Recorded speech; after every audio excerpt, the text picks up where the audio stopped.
Good morning, one and all. My name is Ananko. In the previous lecture, one of my friends told you about the engines. Now today, I am going to discuss about the automotive transmissions. Now we know the engine develops power, and we have the wheels that will transfer the power from the vehicle to the road. So the vehicle will move forward. Then what is the need of this transmission system?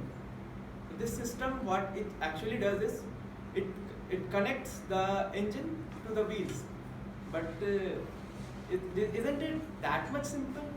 So actually it is not that much simple. The automotive transmission is actually developed to perform much more complex functions. A transmission is a machine in power transmission system which provides controlled application of the power. Now the question arises, why controlled? Actually, the power that is developed by the engine, if we connect directly to the wheels, what will happen is, we'll get the driving motion, we'll get the traction that is required. But efficiency of the engine will be very low. If we connect directly, then the range on which the engine will perform, that will be very narrow. So that is why we need a transmission device. Now, if we go through the definitions, like what I said earlier, it is everything that is between the engine and the wheels. This is more a British definition, or you can say an European definition. But the people of America, they consider the transmission box, that is a gearbox, as only the transmission system. So now we'll see what actually why the vehicle requires a transmission. It allows the vehicle to start from rest with the engine running continuously. When we crank the engine, initially we are at rest. So at that moment we need to disconnect it. So that is why we need a transmission system. Letting the vehicle stop by disconnecting the drive when appropriate. At traffics or at regular paces, we need to stop the vehicle. At those times, at those moments, we need this system. Enabling the vehicle to start at varied rates under a controlled manner. Once we want to go to a top of a hill, or we need to get down. At those moments also, it helps us to keep our vehicle running. Varying the speed ratio between the engine and the wheels. When we start our vehicle, we need to follow a definite speed. Like the speed will start from 0, and from time to time it should increase. So these things are generally done by the transmission system, allowing this ratio to change when required. When we start the vehicle has lots of inertia, so we need more torque at that time. But when the same vehicle has attained a certain speed, the inertia required will be less, the torque required will be less. So at that time, we need a trade-off between the inertia and the speed. So this is done by the transmission system. And finally, transmitting the right torque to the required wheels. Now if we have a look at this curve, what we'll see is, this curve shows what the road conditions actually need. But what an internal combustion engine actually gives us is this curve. So here we see there's a huge gap between these two. So that is what I was saying earlier.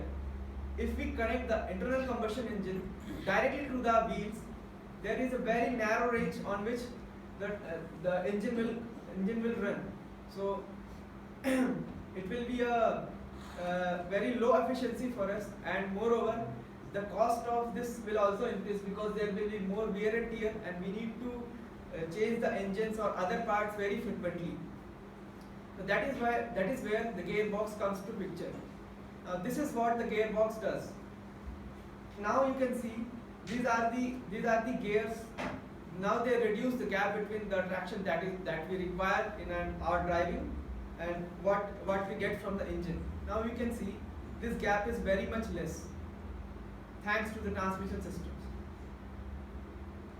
Now the above requirements that I was telling earlier, these are fulfilled by these main components of the transmission system: the clutch, the gearbox, the propeller shaft and the universal joints, differential and the road wheels. We'll discuss about each of them one by one. Okay, now there are certain types of transmission systems. We all might be aware of some of them. They are the manual transmission, like most of the cars have these manual transmissions. The next we have the automated manual transmission. This is the automatic version of the manual transmission. We all have that thing like when we are returning from our colleges, schools or offices, it will get quite hectic to shift the gears, especially when we are in a busy traffic. So we take the use of electronics and we convert that manual transmission to an automated manual transmission. Next, the thing that is now grasping the market the more is the automatic transmission. Here we have different set of gears and the whole transmission is done by the electronics only. There are two more varieties that are coming today, that is continuously varying transmission and dual clutch transmission. Now in this lecture I am going to focus about the manual transmission and the automatic transmission. One of my colleagues will discuss about the automated transmission and the other will discuss about the CVT and the dual clutch transmission. Now this is exactly what manual transmissions look like. This is the shaft that is coming from the engine, and this one is the counter shaft, or sometimes we call it as a lay shaft. And the third one is the output shaft that is connected to the differential and then finally to the wheels. The power from the engines comes from this input shaft, then we have the lay shaft, and then we have the output shaft. Now in this transmission we are seeing that there are certain gears and they are in mesh with each other. So what a gear does is, when we shift the levers, the output is shifted from this gear meshing to that gear meshing or to this gear meshing accordingly. Now if we look at this picture, we'll see how the gear trains evolved. Like in the first gear train, it is a sliding gear arrangement. Here we need to slide the gears. In the next picture, we see the gears are in continuous mesh. That is a transmission with constant mesh engagement. Now the problem with sliding gear engagement was that while shifting the gears, there was a lots of jerk and noise. So to avoid that, we thought of having a constant mesh engagement. Now again, while shifting gears here also, we were getting lots and lots of noise. So many people who are here, who drive the vehicles, they don't know exactly when to shift gears. So there were more wear and tear also. So to get rid of it, we have got the Synchro Mesh gearbox.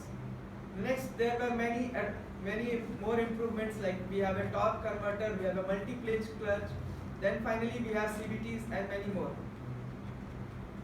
So these are the gear ratios that we have in general vehicles. Like for the first gear, we have a very high gear ratio. At that time, we don't need that much speed, but we need the torque to be multiplied. So at that time, we have a very high gear ratio of 3.91. Gradually, we increase the speed and the torque required goes down, so the gear ratio goes down. And in this way, we finally get in the fourth gear a direct drive, and the fifth gear an overdrive of 0.7. And finally, when parking the vehicle, we need a reverse gear. At that time, we get a reverse gear ratio of 3.7. Now, what actually is a gear? So I consider gear as a lever, or I can say a collection of levers. What the levers actually do? The levers give us leverage. Now we all know, like in a seesaw where two childs play. So if one is heavier and the other one is lighter, then the heavier one will always stay down because the pivot point is in the center. But what if we move the pivot point towards the heavier child? The child whose weight is low, he can also lift that he can also lift that heavier child. That is what levers do, and the collection of levers are the gears. Now we will go through a video that will tell more about it.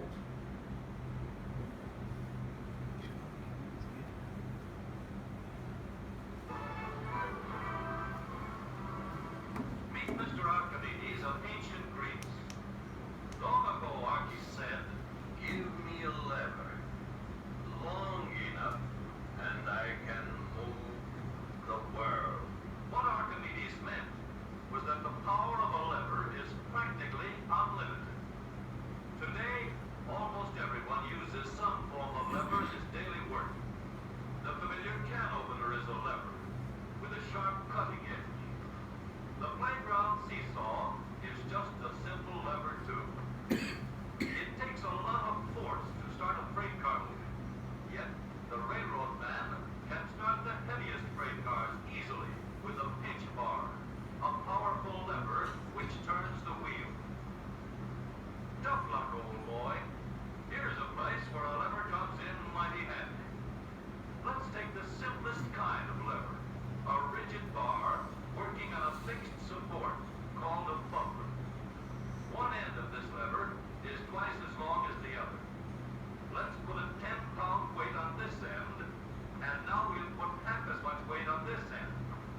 we get 4 times the force.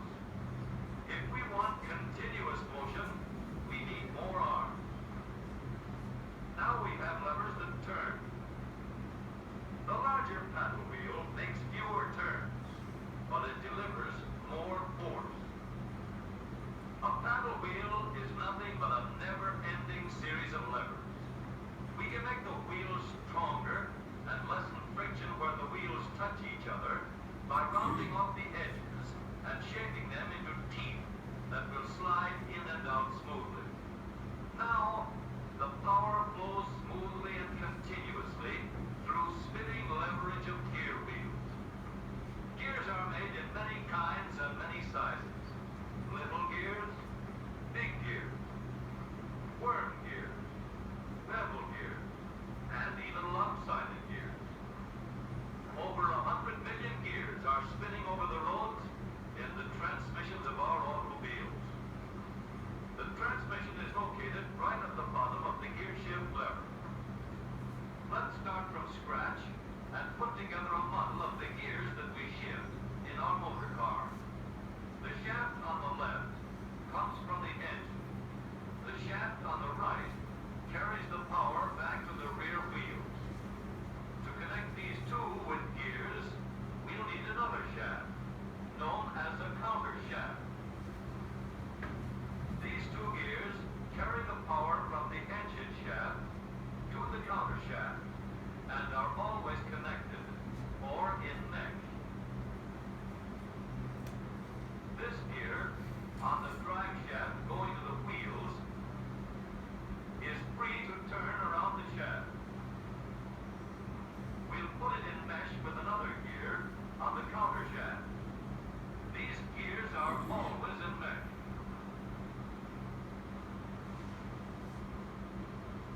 And keep turning while the engine is running.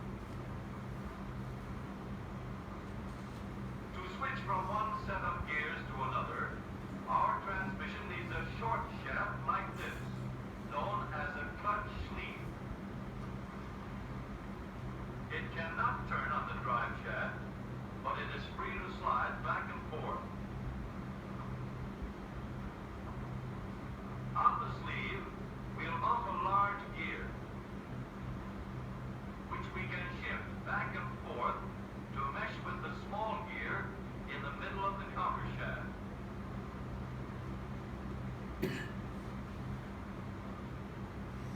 We are now in neutral. The gears that are always in mesh are turning over with the engine, but the shaft to the rear wheels is standing still. A 3,000-pound automobile takes a lot of force to start.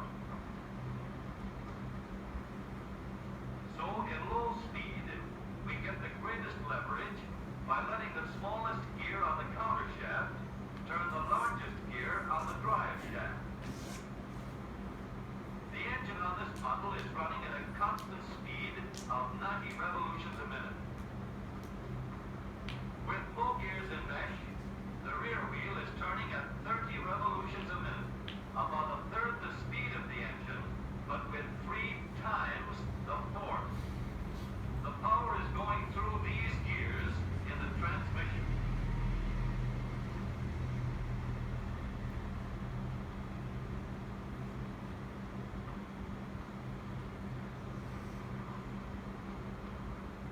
After we've started the car rolling, we want fast pickup. So we shift into second by sliding the sleeve backward to mesh with this gear on the shaft to the rear wheels. The wheel is now turning at 60 revolutions a minute, and the power flows through these gears.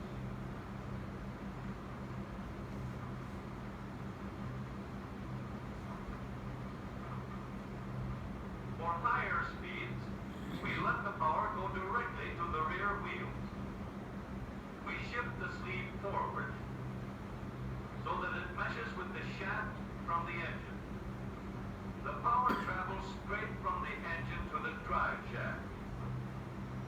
Now the shaft to the wheels is turning at 90 revolutions a minute, the same speed as the engine.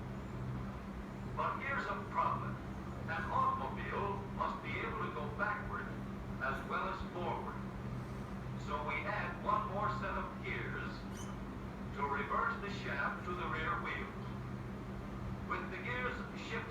reverse. The power travels through the transmission in a path like this. We now have 3 sets of spinning levers for going forward and 1 for reverse. With the gear shift lever, we can shift to any set of gears we wish. But with all these spinning levers in the transmission came noise and wear. Experts could shift gears quietly by careful timing of the gear shift and the engine speeds, but most of us make plenty of noise until new engineering developments make possible a long series of improvements that follow. When we shifted gears, we got a clash because the gears were not running at the same speed. In other words, not synchronized. So engineers set to work to develop a synchronizer. The synchronizer works like a cork twisted into the top of a bottle. The cork will turn until it is so tight that the bottle turns with it. Synchro mesh works the same way. When we shift into second or high, the synchronizer brings the gears to the same speed before they come together. The drums won't let the gears shift unless they are turning at the same speed. When the gears come together, there is no clash, and the shift is made quietly and easily.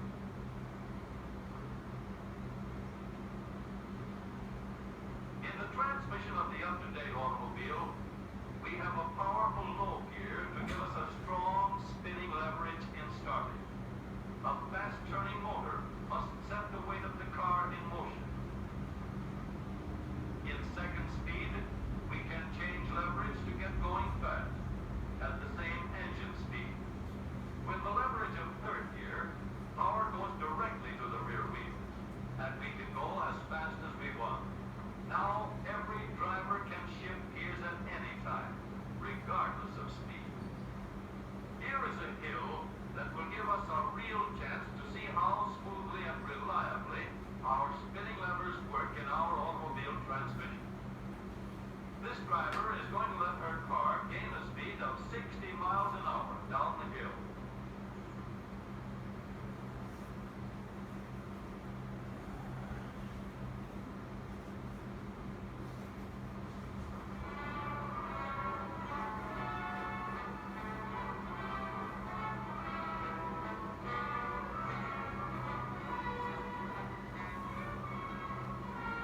Then she will shift into second speed and bring her car easily and safely under control before it reaches the bottom of the hill.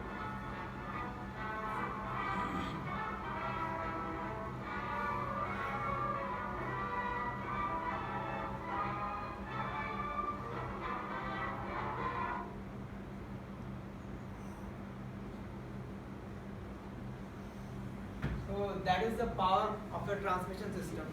That was really a very informative video by the document tube. Well, that's not actually the power of a automatic system, of a transmission, but it shows how the transmission manages the power of the engine. So we can relate it to the role of the managers in the industry. So the transmissions are like the managers of the transmission box. So in that video, we saw first how the gears evolved. Firstly, we have a sliding mesh gearbox. From there, we shifted to the constant mesh gearbox, and nextly to the synchro mesh gearbox. Now we'll have a closer look at these once again because these are very important to understand the transmission.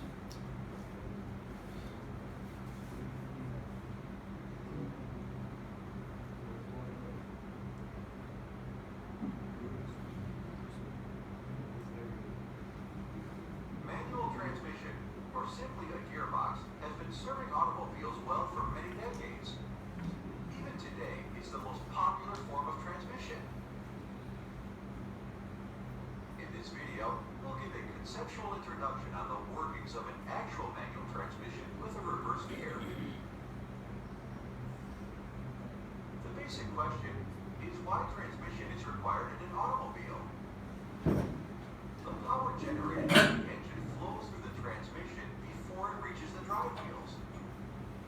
The function of the transmission is to control the speed and torque available to the drive wheels for different driving conditions. For example, if you want to climb a hill, you need more torque. By reducing the speed of the transmission, we will be able to achieve higher torque for the same power input. Conversely, if the torque demand is low, we can increase the transmission speed. Now, let's look at its inner workings. Manual transmissions work on the simple principle of gear ratio.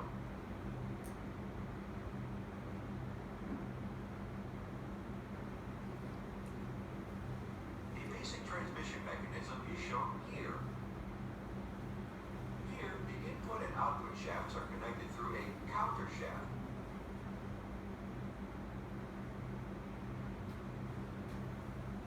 A three-speed mechanism will look like this.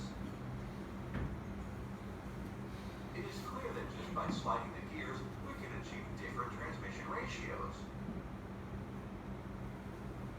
This transmission is more specifically called a sliding mesh transmission. They are good for controlling the speed, but they have an inherent disadvantage. It's quite tricky to slide from one gear and engage with another gear.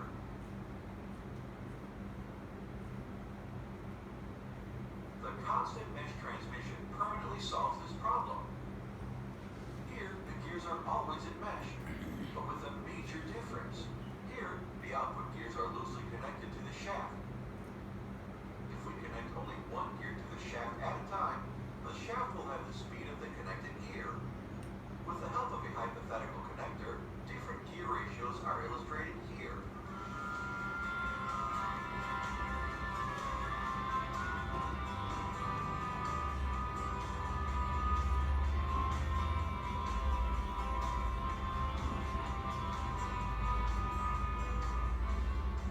It is interesting to note that in fourth gear, the input and output shafts are directly connected. The art of locking a loosely held gear to the shaft effectively and smoothly lies at the heart of the manual transmission. Let's see how this is done in actual practice. First of all, the main shaft gears have a synchronizer cone teeth arrangement.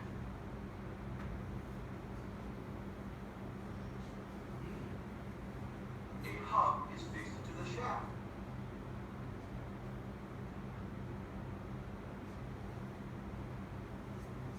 A sleeve that is free to slide over the hub is also used in this system. It is clear that if the sleeve gets connected with the teeth of the synchronizer cone, the gear and shaft will turn together, or the desired locking action will be achieved.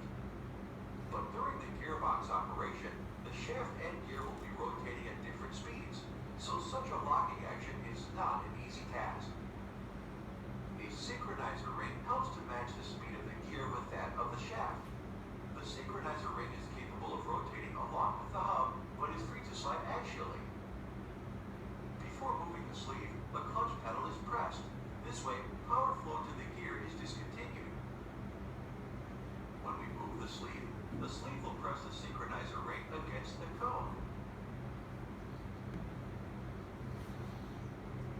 Due to the high frictional force between the synchronizer ring and cone, the speed of the gear will become the same as the shaft.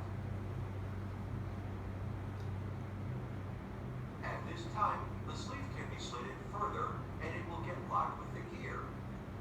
Thus, the gear gets locked with the shaft in an efficient and smooth way. The same mechanism is employed to shift to other gears, such as first gear.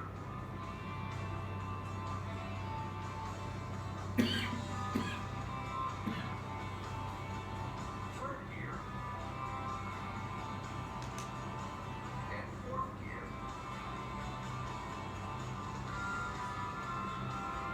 You can also see the gear lever changing mechanism.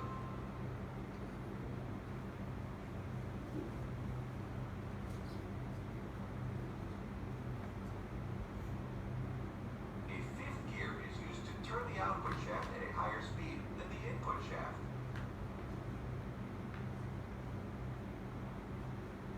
Now let's see how the reverse gear works.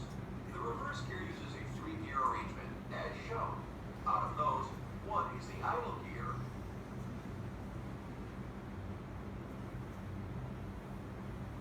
idle gear is pushed and connected to the other two gears, the output shaft will turn in the reverse direction. Please note here that the reverse gear does not have a synchronizer ring mechanism. This means that the gearbox rotation has to stop completely before applying the reverse gear. Thank you for watching the video.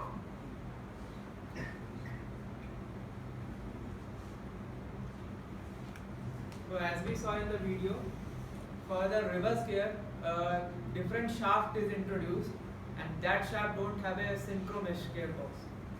So that is why we face difficulty when we switch from second gear to the reverse gear. And my assignment will be to you to try doing it. Well, I was just joking. Don't do that. Okay. Now I heard something a few years back. Engineer was traveling with a doctor. He was saying that we also open a vehicle. The vehicles comes to our shops, and when it is badly injured, say it has met with an accident, we repair it, we fix it, then we deliver it back to the owner. In the hospital, you do the same thing. The patients come to you, they have some problems, you fix it, and you send them home, and they are well. But still, the doctors are rated as gods. They are given much more than what we do. We also do the same thing. Then why this thing happens? The doctor takes a deep breath and said, try to do the whole maintenance when the vehicle is in running condition. So in the next thing that we are going to learn, that is what the engineers took lesson from it and they implemented it here. Now we were seeing in the transmission videos, we were shifting gears. Now can we shift the gears when it is in use? So here the clutch comes into action. Now this is what the clutch does. It enables the rotary motion of one shaft to be transmitted at will to the second shaft, whose axis is coincident with that of the first. Now the clutch is located between the engine and the gearbox. Yes, this is the place where we need that engagement and disengagement. When the clutch is engaged, the power flows from the engine to the rear wheels through the transmission system and the vehicle moves. When the clutch is disengaged, the power is not transmitted to the rear wheels and the vehicle stops while the engine is still running. Well, this is the thing that actually doctors do, but in a very different way. When clutch is disengaged when starting the engine, shifting the gears, idling the engine. Clutch is engaged only when the vehicle is to move and is kept engaged when the vehicle is moving. Now these are different parts of the clutch mechanism. So this part is the flywheel, and to it attached are the friction plates and the pressure plates. So now we are seeing that there is a gap between these friction plates and the clutch plates. So with the help of spring, we reduce this gap. So what happens is, whenever this flywheel is rotating, due to the pressure, these friction plates also rotate and the outer shaft from it also rotates. But here you can see in this outer plate, we have a diaphragm clutch. So when we press the clutch lever, what happens is, this diaphragm clutch moves inside in the inner side of this wheel, and the outer side of this wheel comes out.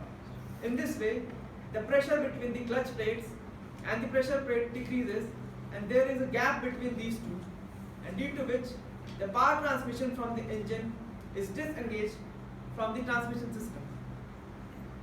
These are the different components and the materials we use them. So there are different components in the clutch, and they have certain properties. So these properties are met with the materials we choose them. Like for a diaphragm clutch, we use a spring steel. For the clutch hub, we use mild steel. For pressure plate, we use cast iron. For clutch disc, we use mild steel. In this way, you can see like there are various components and different materials used for them.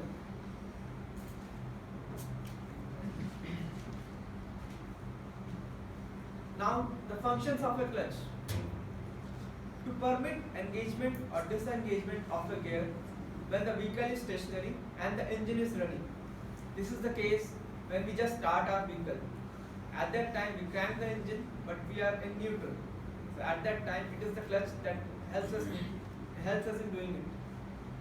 Now second, transmit the engine power to the road wheels smoothly without shock to the transmission system while setting the wheel in motion.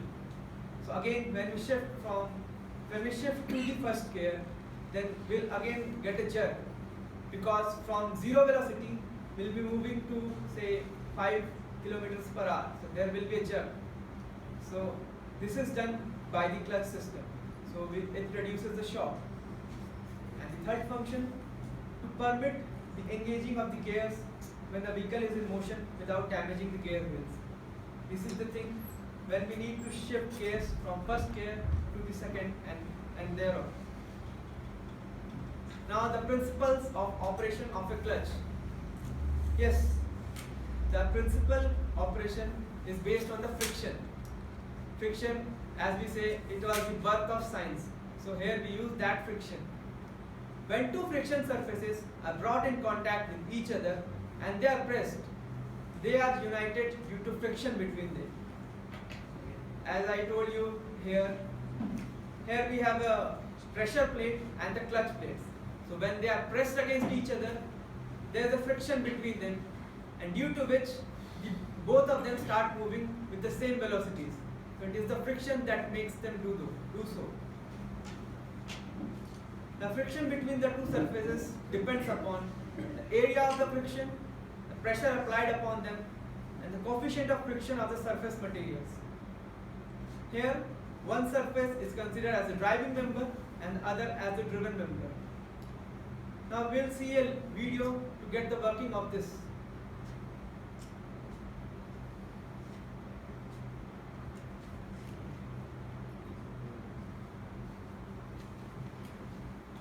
Vehicles of the day normally use clutch to transmit power produced by the engine to the gearbox. The vast majority of cars and motorcycles rely on dry friction clutches, which will be explained in this animation. One of its components is the flywheel. The flywheel is connected to the engine through the crankshaft. The flywheel features external teeth that are used to start the engine of the vehicle. When the car keys turned, the engine is started with the helm of the pinion and the battery. After a small amount of time, the engine runs on fuel.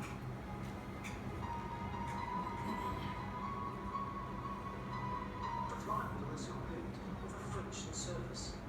The clutch disc has friction surfaces too.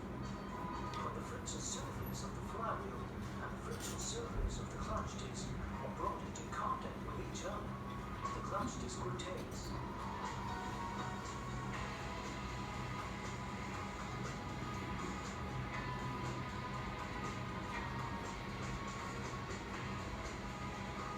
The clutch disc is made of several components, of which the important ones are the hub, which is rooted to the disc with a cut plate, and the friction material installed on both sides. In the past, friction material was made of asbestos and other harmful substances. Today, friction surfaces are made of ceramics and substances that provide a high coefficient of friction. In general, cars for daily use are equipped with clutches that feature springs to damper shatter, to achieve an easy operation, and to reduce the impact to the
as it was evident from the video, the pressure plates, the friction material, the friction plates are in contact with the flywheel with the help of the pressure plates, and when we press the clutch pedal, because of the diaphragm clutch movement, there is a gap between these two, and the disengagement happens. The next thing in the transmission is the drive shaft or the propeller shaft.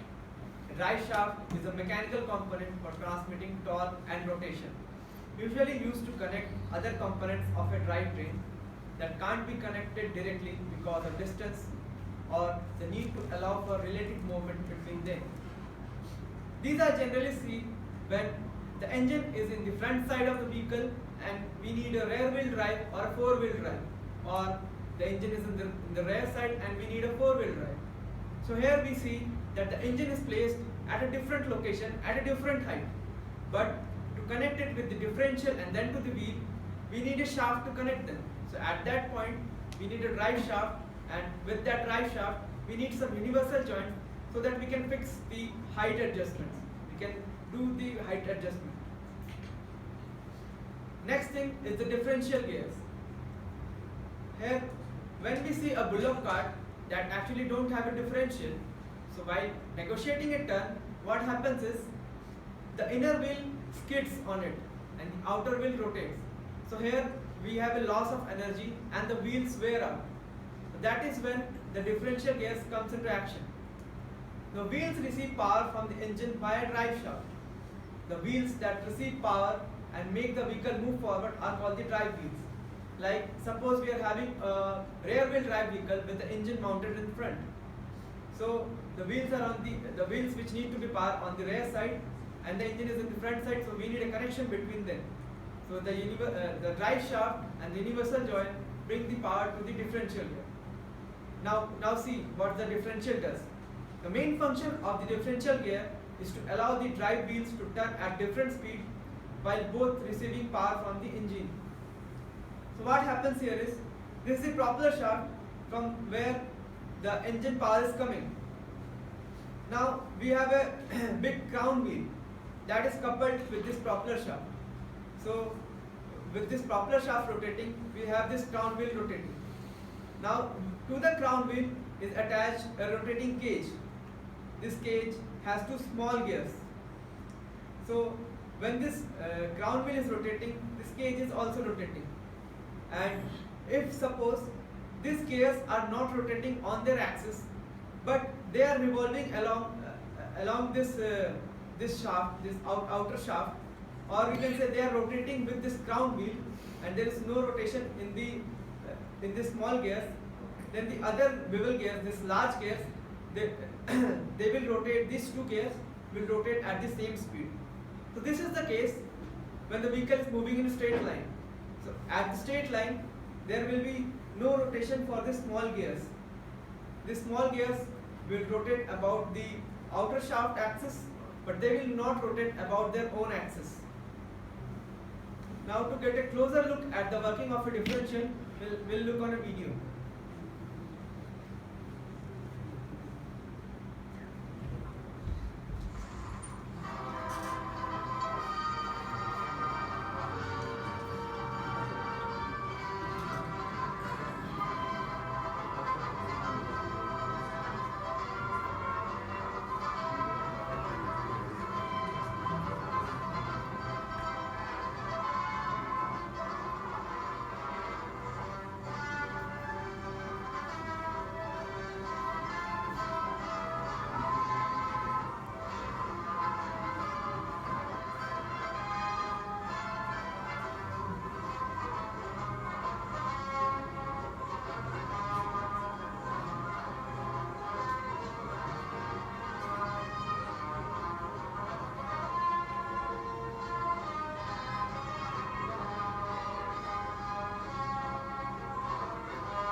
inside because they have a greater distance to travel in the same length of time. When a wagon turns a corner, the wheels can travel at different speeds because each one can turn freely on the axles. And in the early automobiles, the rear wheels turned separately and only one wheel was connected to the engine. But when only one wheel was driven by the engine, it had to do all the work, and it couldn't get a good enough grip on the road to do its job properly. So the one-wheel drive was soon out of date. But if two wheels are locked on an axle so that they are not free to turn separately, one or the other has to slide. So engineers had to find a way to connect both rear wheels to the engine without sliding and slipping on turns. The device which makes this possible is a part of the rear axle. It is called the differential because it can drive the rear wheels at different speeds. The differential looks complicated, but once we understand its principle, it is amazingly simple. These two wheels are mounted on separate axles and supported by a frame so that they can revolve freely at different speeds. Let's fasten a spoke on the inner end of each axle so that by turning the spokes, we can turn each wheel separately. With a bar or crosspiece, we can turn both wheels in the same direction at the same rate of speed. Let's get something to hold this bar in place so that it will press against the spokes. Notice that this support is not locked to the axle. It turns freely. Now, we can spin the wheels by rotating the support. This is fine, as long as both wheels are able to turn at the same speed. But, let's see what happens when we go around the corner. With this arrangement, we cannot drive one wheel faster than the other. And if we stop one wheel, the other wheel won't budge. Let's put this bar on a pivot so that it can swing in either direction.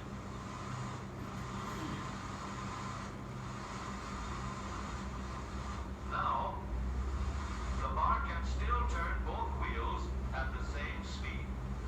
And because it pivots, it lets one wheel turn even when the other is stopped. But if turned too far, the bar will swing around until it won't drive the spokes that turn either wheel. We need another crossbar and more spokes to carry on the job. When we stop one wheel, the crossbars will continue to push the spokes of the free wheel around. As long as both wheels are free to turn, the bars do not swing on their pivot, and the wheels move at the same speed. Now we have the working principles of a differential. To adapt the model for use in an automobile, we will have to make a few changes. In order to reduce the jerky action caused by wide spaces between the spokes, we will put in more spokes. Further filling in the spaces between the spokes gives steadier, more continuous action, and changing the shape gives firm, constant contact. Now we can make the gears thicker and stronger, and we have differential gears. The edges are cut so that they will fit together more smoothly and silently, and another gear is added to share the work of driving the axles. The principle is the same. In order to turn the support and drive the wheels, we can fasten a large gear here, connected by a smaller gear to a source of power.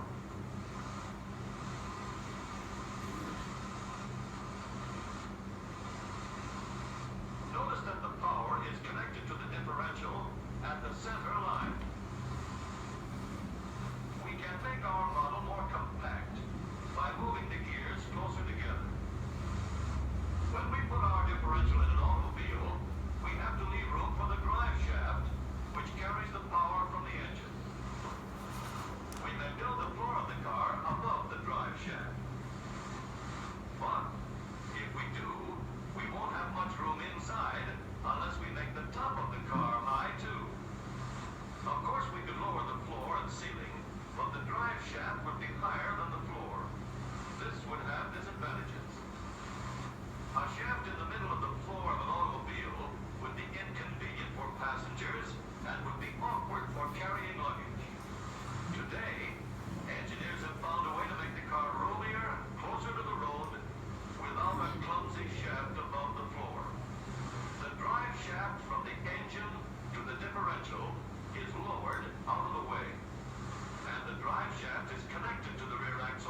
better, smoother contact between the gears.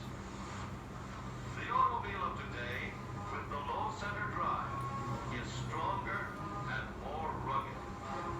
Every part of the rear axle has been built to withstand strains far greater than it will ever meet on the straightaway or around the corner.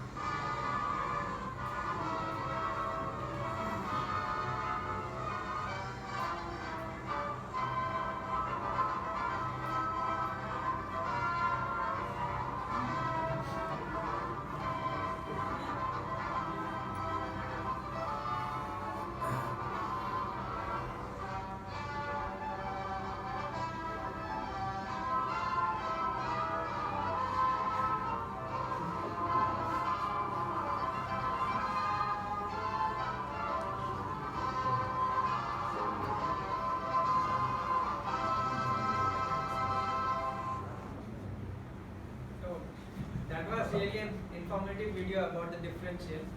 We got to know about its construction as well as its working. So now how this manual transmission actually works. When a driver wants to change from one gear to another in a standard stick shift car, he first presses down the clutch pedal to engage the engine from the transmission. This operates a single clutch which disconnects the engine from the gearbox and interrupts power flow to the transmission. Then the driver uses the stick shift to select a new gear, a process that involves moving a tooth collar from one gear wheel to another gear wheel of different size. We have seen in the videos previous of manual transmission how this thing occurs. The devices called synchronizers match the gear before they are engaged to prevent grinding. Yes, again in the previous videos we have saw how the synchronizers makes this shifting more smoother and less noisy. Once the new gear is engaged, the driver releases the clutch pedal, which reconnects the engine to the gearbox and transmits power to the wheels. So these are some of the things that came out from manual transmission. They are cheap to make, they are durable, efficient, easy to install, established in marketplace and with manufacturing infrastructure. Gives control to the driver. But as I said earlier, in traffic condition, the driver comfort an issue with the increasing traffic density. Hence, the automation must be considered here. So we have the version called automated manual transmission that shifts the gear automatically on the basis of the input from the sensors. This is done in an automated transmission. As I said earlier, the automated transmission will be discussed by one of my colleagues. Now I'll move to the automatic transmission. In the automatic transmission, we use a different thing. For achieving the ratio range, we use planetary gear sets. There is no power interruption. Mechanism for ratio changes, wet plate clutches and brakes. And control of ratio is normally automatic timing and actuation. So, as in the manual transmission, we were using a clutch, but here we use a different device called a torque converter. This torque converter is somewhat an advancement of a fluid coupling. This serves as an automatic clutch which transfers engine torque to the transmission input shaft, multiplies torque generated by the engine, absorbs torsional vibrations of the engine, acts as flywheel and smooths out engine rotation, and also drives oil pump. The torque converter consists of an impeller, a stator, a turbine, and the transmission fluid.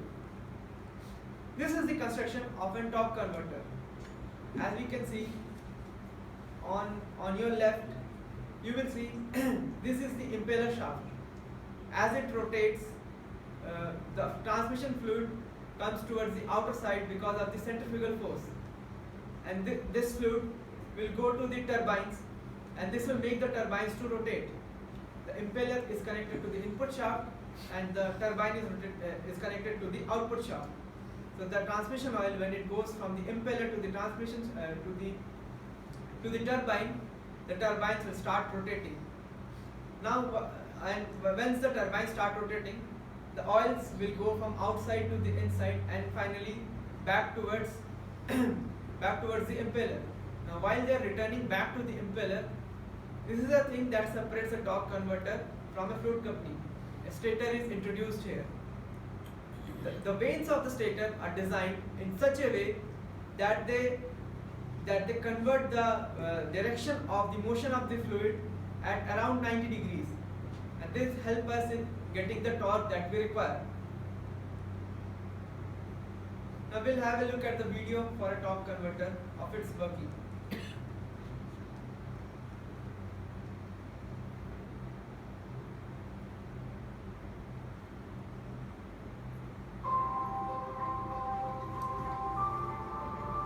The torque converter is often seen as the most complicated part in vehicles of today.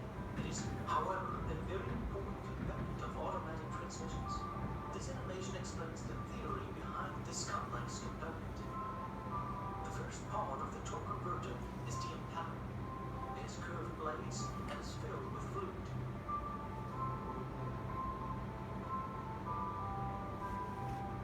When the impeller spins, the fluid will be thrown upwards by centrifugal forces caused by the rotation of the impeller. The faster the impeller rotates, the higher the centrifugal forces.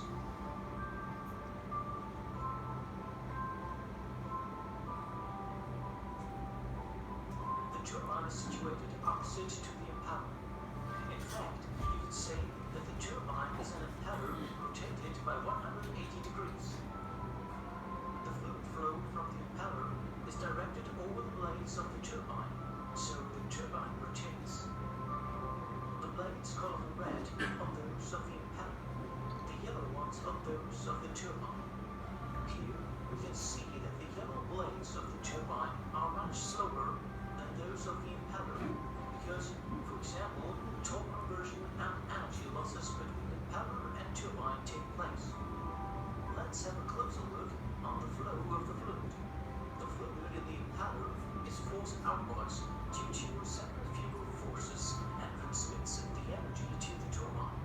The turbine's blades are installed in such a way as to allow the fluid to flow to the inner part of the turbine and in the impeller. From there, the cycle repeats itself. This device is called a fluid coupler. Here, no torque is converted. To convert torque, another special feature is necessary. The stator, which is interposed between the impeller and the turbine. The fluid flows through the turbine to the stator. The stator's curved blades turn the fluid flow at an angle of almost 90 degrees. The result is a multiplication in torque because the fluid flows back more slowly. The impeller is mounted to the housing, and the housing is connected to the engine. Consequently, the impeller receives the mechanical energy produced by the engine. In general, torque converters use a lockup clutch that will be explained later on, and a turbine output shaft that connects the turbine to the transmission and the wheels of the vehicle.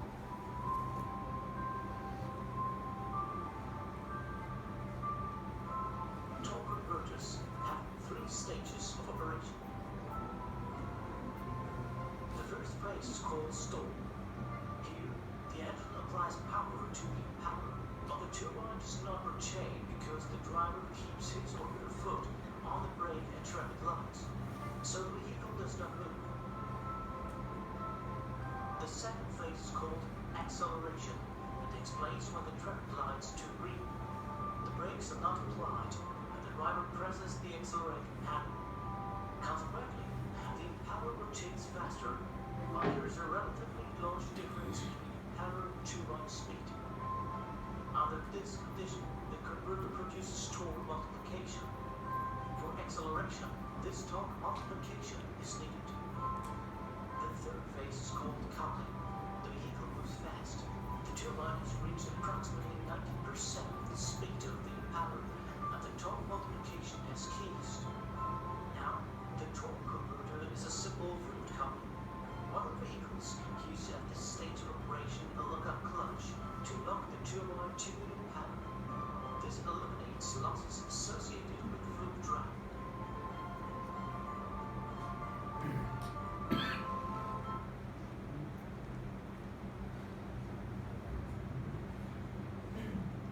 that was a very good video about the torque converter, and it shows how it works.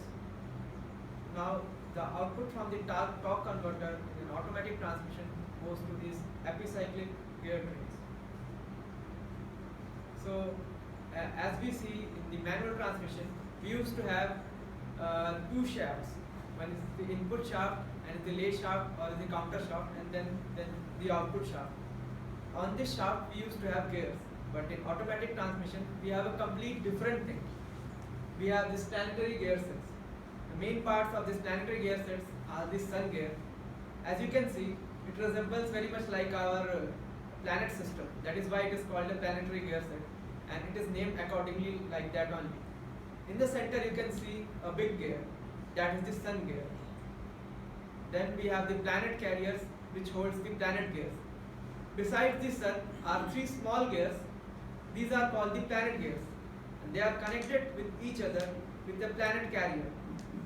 And then the ring gear. The ring gear has all these planet gears connected. It has all those three gears.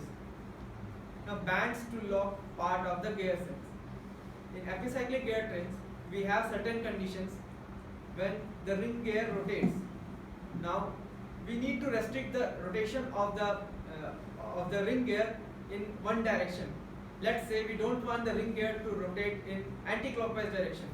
At that time we'll use bands which prevent the rotation of this ring gear at the anti-clockwise direction. Next we have wet plate clutch to lock other parts of the gear. Now how we get the gear ratios from planetary gear is we give input to one of these three and take output from the other, and keeping the third part stationary. So to keep that stationary, to make it not move, we use wet plate clutches and brakes. And hydraulic system to control clutches and bands. Yes, to engage clutches we will use hydraulic actuators, and to pump to move transmission fluid, and to actuate those things we will need a pump that will allow the fluid to flow. The advantages of planetary gear system is they are more comfortable and for automatic shifting, and the cost issue is mitigated by high volume manufacturing. Often we heard like these are quite expensive, but as we are more improving our transmission system, more people are shifting from manual to automatic transmission. So with more production, the cost is also decreasing. Yes, the cost is still more, but it is decreasing. It is really one of the disadvantages, the cost for development and for manufacturing. Fuel economy due to torque converter. This is the place where still research is going on, and the lack of control by the driver. Now the modern improvements are still there. We have a torque converter lockup. Just we seen in the video there was a lockup clutch also. And finally we have different type of gear trains, that is the Ravignox gear train and the Laplacier gear train. This is where I am doing my mini project on Ravignox gear set and the Laplacier gear train. So this Ravignox gear train is actually an epicyclic gear train, but the difference is here you can see in the middle there is a red sun gear and yellow sun gear. So actually it has two sun gears and two set of planet gears. The red sun gear is coupled with the orange gears, and the yellow sun gear is coupled with the blue planet gears. And we have a single ring gear for it. So for getting different gear ratios from epicyclic gear train, say from one epicyclic gear train we can have at max three possible gear ratios, but out of these three we can use only two, because the third one that we are getting, it is beyond our scope. So we need to connect say 2 or 3 epicyclic gear trains to get say 6 speeds, but with Ravignox gear trains we can get 4 different speeds and 4 of them are of use. So now we'll have a look at the working of an epicyclic gear train.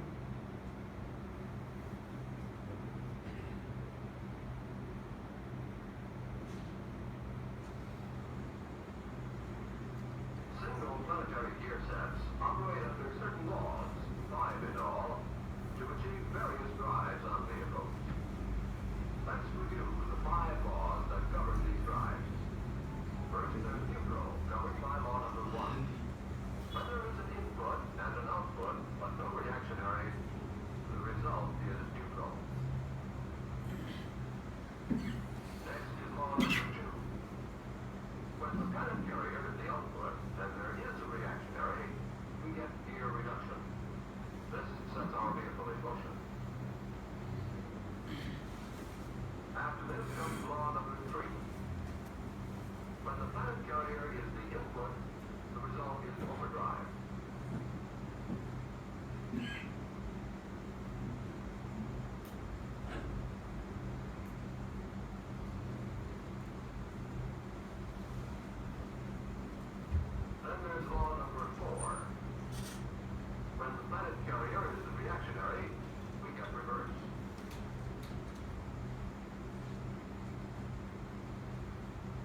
motors are locked together, the result is direct drive. But for the mobility required today, many vehicles must have more speeds and capabilities at their disposal. One way to get this required mobility is by changing the relative sizes of gear members in a set. To widen the selection of ratios still more, we can use two or more sets in combination. Such combinations, called multiple planetary gear sets, are typical of certain transmissions. To demonstrate how connecting the sets multiplies ratios, let's use just two sets first. We'll put both sets in reduction.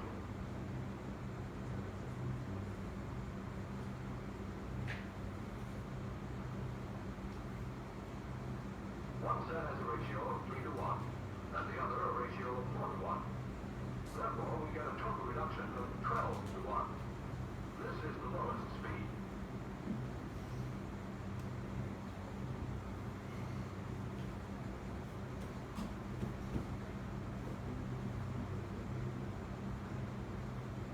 Now, by putting the small gear set in direct drive and keeping the large one in reduction, we get a total reduction of 4 to 1. This is second speed.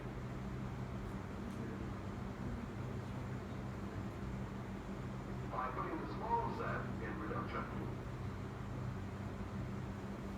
and the large one in direct drive,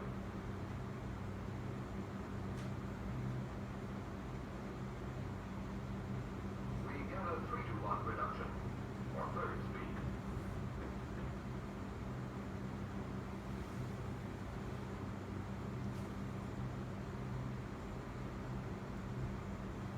With both sets of gears placed in direct drive, we get a ratio of 1 to 1, with no gear reduction.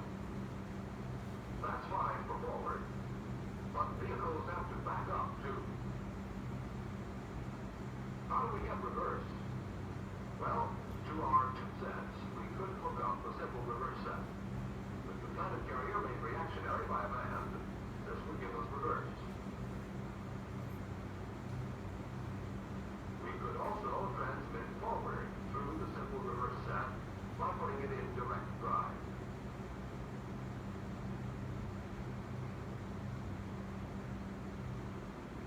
Actually, such a reverse would be too bulky. Space and weight can be saved by using what is called a compound reverse, which you'll come across in certain truck transmissions.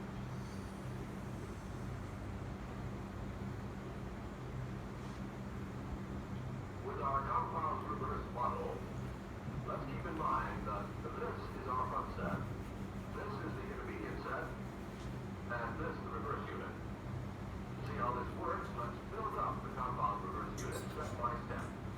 The ring gear of the intermediate set is connected by this shaft to the sun gear of the reverse unit. This connecting shaft is hollow to allow the output shaft to pass through it and connect the planet carrier of the intermediate set to the planet carrier of the reverse unit. We have the planet carriers of these two units connected by the output shaft. And we have the ring gear of the intermediate set connected to the sun gear of the reverse unit. The next thing we add to the reverse unit is its ring gear, which can be held reactionary by a cone-type clutch. Now let's follow the flow power in this compound reverse setup. The sun gear is the input in the intermediate set. The load on the output shaft, which connects to the intermediate planet carrier, makes it the reactionary.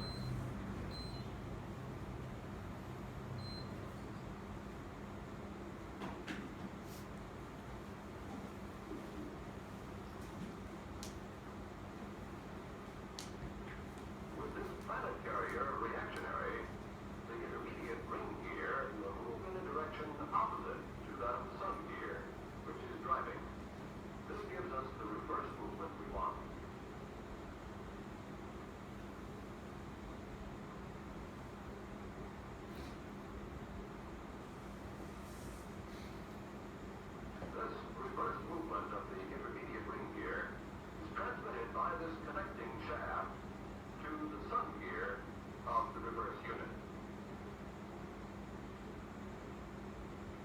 making the ring gear of the reverse unit reactionary, the planet carrier becomes the output and follows the direction of the sun gear, which is driving.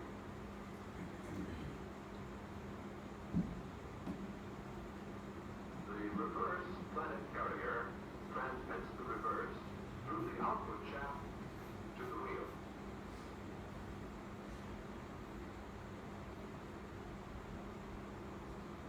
That's pretty complicated, so let's look at it again.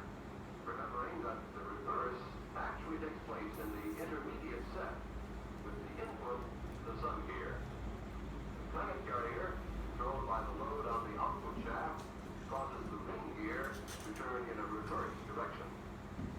The ring gear transmits this movement to the reverse unit's sun gear.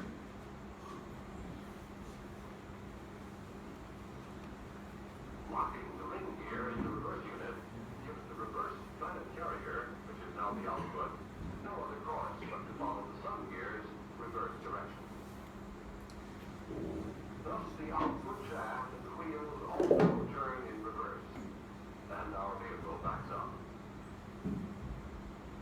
We can also go forward by releasing the reverse unit from the hookup.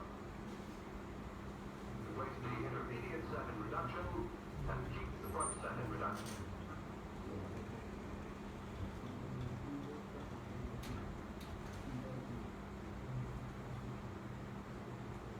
The flow of power is then allowed to pass right through the reverse unit, which is now just going along for the ride, as it does in all forward speeds.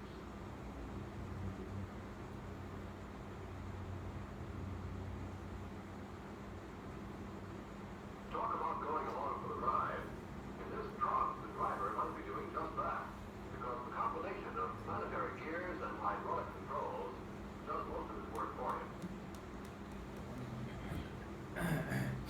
We can get even greater variations in output ratios by adding another source of power to the planetary gear setup, giving us two inputs. One input is used to drive one of the gear members, the ring gear in this case.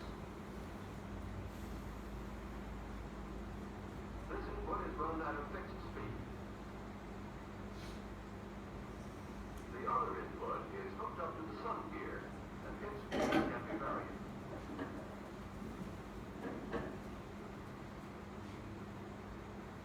First, let's rotate the sun gear in the same direction as the ring gear, which maintains its fixed speed.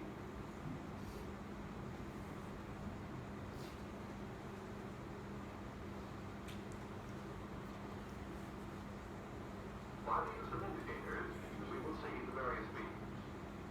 The first indicator is connected to the ring gear. The speed of the ring gear will not change.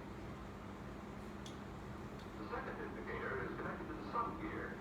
The sun gear speed can be varied. The third indicator is connected to the output. Now let's increase the speed of the sun gear. This results in variation of the output speed. The faster we drive the sun gear in the same direction as that of the ring gear, the greater will be the output speed. The output speed always stays between the two input speeds. No matter how we vary the sun gear speed, the output always stays between the two input speeds.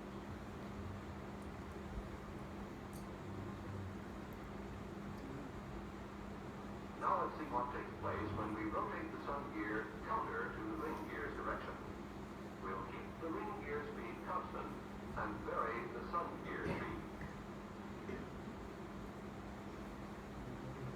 The direction of the member with the faster tooth speed, that means the greater number of teeth passing a given point, is the direction that the planet pinions will follow.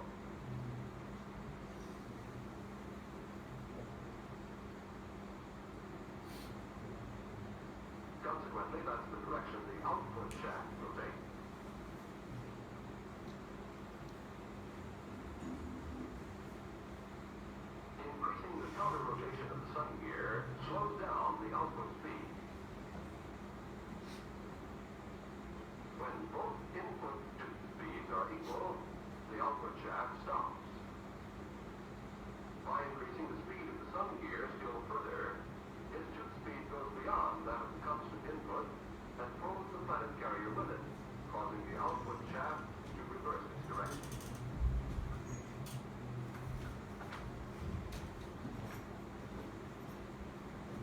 can see that giving planetary gear sets two inputs instead of one widens their possibilities, making them especially useful in driving tanks.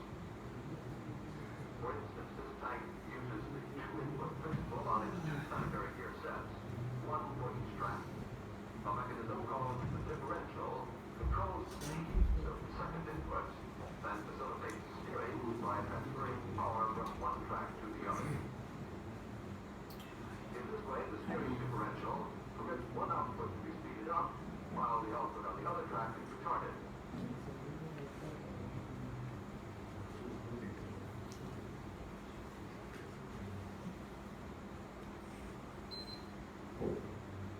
We can even make the tracks go in opposite directions and give us a pivot turn, like this tank about facing in its own length.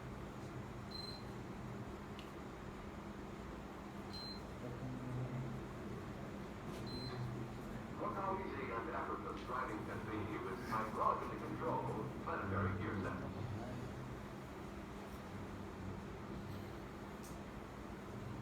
Just a slight push of the level 6 to the right, and 50 tons of steel obediently turn that direction. Any movement of the wobble stick gets a response from the tank because it hydraulically controls clutches and bands inside the transmission, with practically no more effort than was needed to apply the clutches and bands on the model.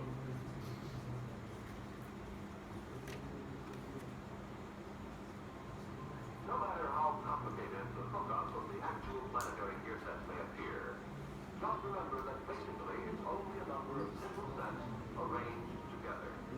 So if you understand simple planetary gears and know the 5 rules that govern them, multiple planetary gear sets should give you no trouble.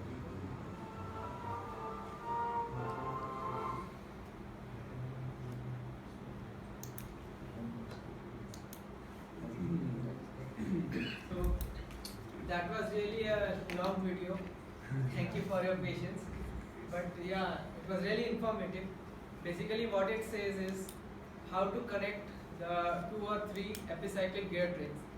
Like in the video we saw, we took the input from the first from the ring gear of the first epicyclic gear train and connected it to the sun gear, and for the second and third we connected the input from the planet carriers to the ring gears. So in this way we get different gear ratios, and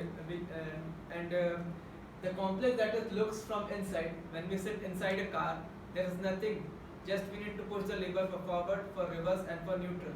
So if the inside of it is very much complicated, but for the driver's perspective it is very easy. So he'll not have to do anything at all. He'll not have to worry about shifting the gears when he is in traffic. So but in Ravignox gear train, it looks much more complex than an epicyclic gear train. But here what actually happens is it does the work of combination of 2 epicyclic gear train. So we have lesser weight, lesser contacting surfaces and lesser losses. And to obtain a 6-speed from the Ravignox gear train, we connected a planetary gear set to the Ravignox gear set. The Ravignox gear set gives the first, second, third and fourth gear, while for the underdrives we use a planetary gear set which will give us a gear ratio of less than 1. So we can travel at a much more speed. So these gear trains are generally used in much more advanced vehicles, like in some BMW vehicles, and in Toyota Camry they are using this Laplacian gear train. Thank you.